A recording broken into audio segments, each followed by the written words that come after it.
అండి ఒక చిన్న విషయం షేర్ చేసుకుంటున్నాను.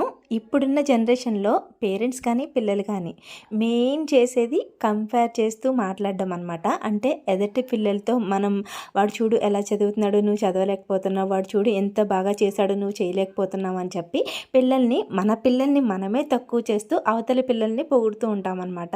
మన జనరేషన్‌లో అనే కాదు, మన చిన్నప్పుడు మన అమ్మలు కూడా అలాగే అనేవారు. అది వేరే ఉద్దేశం అనమాట. మనమేమో ఏదో తక్కువ చేసుకోవాలి అని కాదు.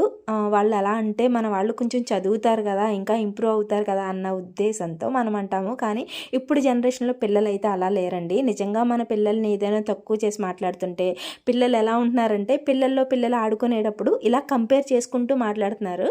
వీడికి ఏం రాదురా, వీళ్ళ మమ్మీయే అంటారు ఇలాగా అలాగా అని చెప్పి కంపేర్ చేసుకుంటున్నారనమాట. ముందు మనం కంపేర్ చేయడం ఆపేస్తే పిల్లలు కంపేర్ చేసుకోవడం ఆపేస్తారు. తప్పుగా అనుకోకండి, నార్మల్గా నా లైఫ్లో జరిగింది నేను చెప్పానన్నమాట.